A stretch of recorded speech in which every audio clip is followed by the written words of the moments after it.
kamadam, andito na naman si madam. Papunta na naman kami sa Barangay Malibago at magpapapicture muna tayo dito. Yan, sa overlooking ng Malindig, Mount Malindig, Marinduque. Ayan, umi-stop-stop tayo dahil tayo ay magpapapicture muna tayo dahil si madam ay naka-spooting. Alam mo, spooting. Nakabihis na ang gayak ng aking sasakyan. O, diba? Yan ang gayak ng ating sasakyan ngayon. Hala, talaga yatang matatanggal. Ay, hindi. Picturean mo ako. Ayan. Okay, so alright. Susunduin namin ang ikakasal mga kamadam. Susunduin doon, dadalhin doon. Kaya eto muna magpapapicture sa inyo. Magandang umaga sa ating lahat. Ito ang outfit ng inyong Madam Inday para sa kasal ng aking pamangkin. Meron lang ulap mga kamadam. May ulap lang kaya hindi natin ito basta-basta makikita ang kanyang tuktok. Pero mamaya pagbaba namin makikita natin siguro wala nang ulap sa tuktok. Picture na lang natin. Yun lang mga kamadam. Ang taas na ng araw dito o mainit na. Ay, akala ko ba picture lang Madam Inday at ito nagsumula ng sumayaw. Huy, baka mawili ka sa pagsasayaw na yan. Ay malate ang ikakasal. Susunduin mo pa siya doon sa bundok. Hala, naku po at nawili na nga siya. Umindak na ng umindak. Huy, madam, tara na at malilate na tayo. Tayo na, sabi ng loyal driver. Kami ay susundo na sa kakasalin. So that's why tumigil lang kami dito para ako ay kumuha uli ng ilang clip para sa aking video. Ay nako, hindi pa naman pala kami huli mga kamadam. Tingnan. Hello! Kaninong anak at ba't nag-aiyak? At ito, nagagayak pa lang pala ang aming susunduin dito mga kamadam. Ay ayan. At yun na nga, hindi rin pala kami nahuli at inaayusan pa ang mga magulang. O diba, hinihintay na lang namin matapos. At maya-maya nga nagpicture-picture na ako para sa aking ilalagay dito sa aking YouTube, sa aking video. O ayan, at ang ikakasal ay masaya. Pero ang lalaki parang hindi. At ayan ang mga magulang ng babae. Ayan mga kamadam. At pinicture ko talaga sila. At ayan din ang loyal driver o nakikipag-usap ang aking kapatid. At ayan, pinapicturean ko na sila doon para pagbalik doon sila uupo at natapos na rin ang paglalagay ng display. At kami dyan ay aalis na. Eto na kami, mag-i-start na kaming pasakayin sila sa sasakyan namin kay Ginea at dadalhin na namin doon sa munisipyo. Alam nyo mga kamadam, ang kasal niyan ay sa munisipyo. Yung bang tinatawag na West ba yun? Oo. Ayan, at nakasakay na nga sila. At eto na, ang aking mga kapatid ay doon sa likod. Ayan yung magulang ng babae. At yung sa lalaki naman ay doon sa isang sasakyan. Hindi ko maipakita dahil dito ko sila binibidyohan sa sasakyan ko. Ayan, parang kabado. At parang nagdadasal yung lalaki. Hindi ko mapangiti. Ayan, lumabas naman ang ngipin. Ayan na, at kami po dyan ay aalis na. O ayan, nakarating na kami dyan sa munisipyo. Ang bilis, no? O ayan, at naghihintay kami kay Mayora. At si Mayora daw ang magkakasal. Pangalawang beses ko nang makikita si Mayora mga kamadam. Dahil nung nung nakaraang taon, yung isa kong pamangkin, yun din ang nagkasal. Ay ayun, nandun na pala siya sa loob. Nasulyapan ko na mga kamadam. At ipinakita ko lang ang bagong munisipyo. Naku, napakaganda at puro glass. Ay ayan, at maya-maya dyan ay mag-uumpisa na kasi kinukunan ko lang yung loob ng munisipyo at napakaganda. Ito yung bagong munisipyo doon at ito na dumating na yung nanay ng lalaki at siya na lang hinihintay at papasok na kami doon sa room ni Mayora para umpisa na raw ang kasal. At ayan na nga, eto na ang mga ninang. Ayan, at kinunan ko na ulit ng video ang lahat dyan ng ninang at ninong. At ito na, nag-umpisa na kami. Ayan na si Mayora, ayan na pinatayo na ang ikakasal, pati yung mga magulang at mga abay, ninong-ninang. Ayan, at ako naman syempre video lang ako ng video dyan, kaya ayan, tingnan mo, pinaupo ni Mayora yung mga magulang at manunood, at yun na lang nakatayo ay yung ikakasal. Ay ganun pala yun. Ang alam nyo ba, ang kasal pala sa munisipyo ngayon ay parang nasa simbahan din, kasi meron na rin mga belo-belo, makikita nyo maya-maya, meron na ding cord, merong aras, lahat may sing-sing. Kaya ayan, Nag-umpisa na talaga dyan at ayan na yung suotan niya. Ano ba yan? Ano bang tawag sa ganyan? Parang panunumpa yata.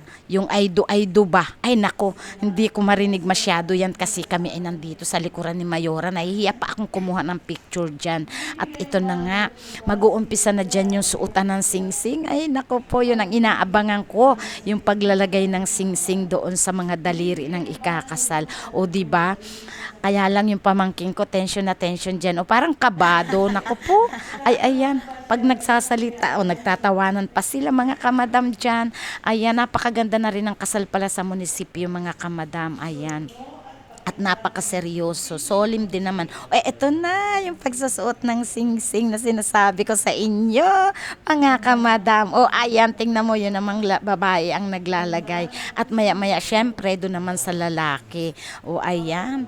Aras na ba yan? Ay, natapos na pala yung singsing. Naku po, nahuhuli ang Madam Inday at yan ng mga ninong at ninang at magulang nung babae at lalaki.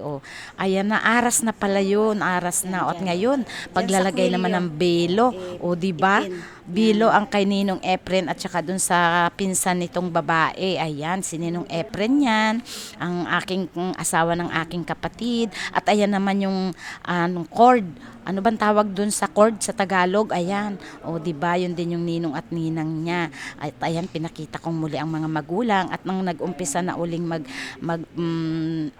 ano bang tawag dyan sa pagkakasal na yun? Parang sa pari talaga mga kamadam, sa totoo lang, nagustuhan ko na yung kasal nila noon. Kasi yung kasal ko noon, hindi sa judge kami, hindi naman sa mayor, judge lang nagkasal sa amin ng aking loyal driver. Ito na, si Madam Inday ay nakasiting pretty dyan habang nakikinig sa payo ni Mayora sa dalawang mag-asawa na ikinakasal niya.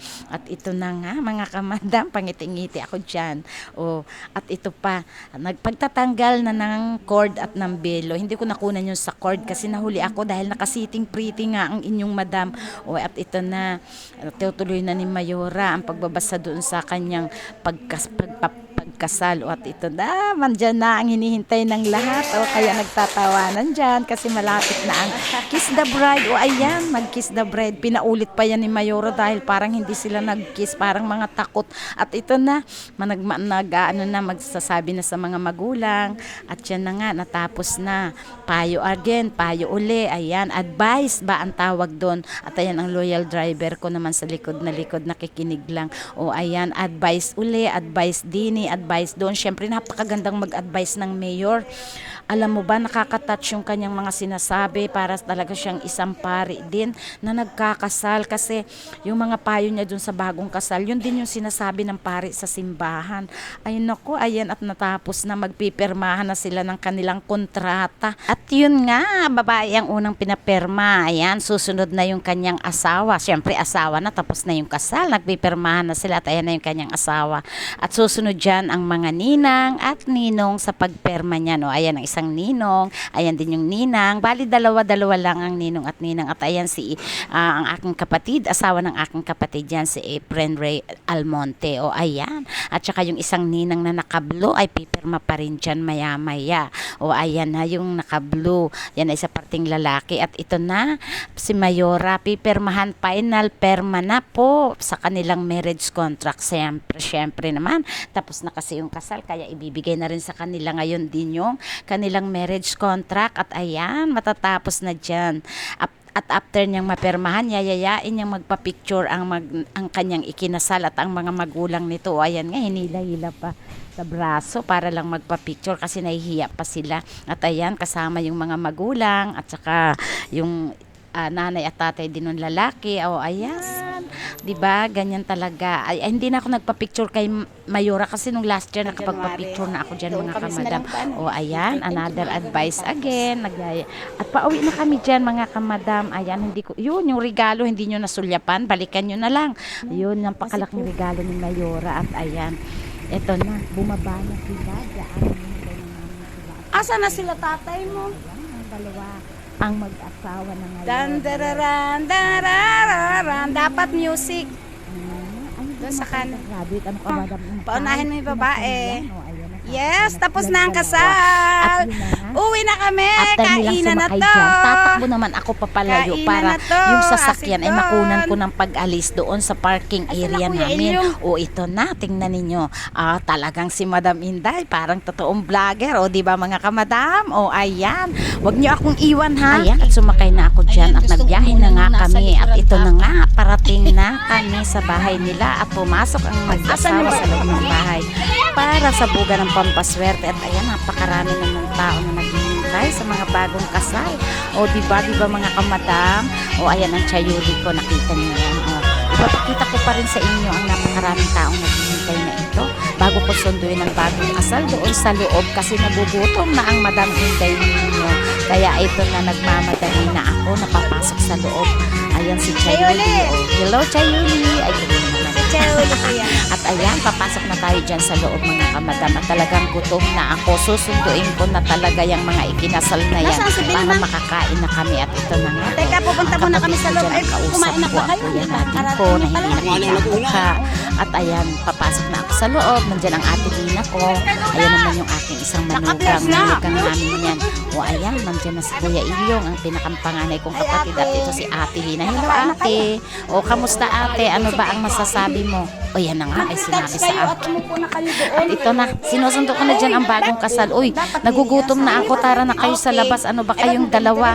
Dali na, bilisan ninyo at nang ako ay makakain na at talagang napakagutom na. Napakagutom na raw. Yung Ayun, at yung papapunin table natin ng sila kanino dyan para papuntahin tayo yan? abangan mga kamadam ang parto nito, ang aming kasiyahan, ang aming kainan, ang pagpapasayo sa bagong. Paupo na natin yan dyan. Yan, babay na sa ating lahat at abangan nyo na nga ang parto nito. Bye-bye.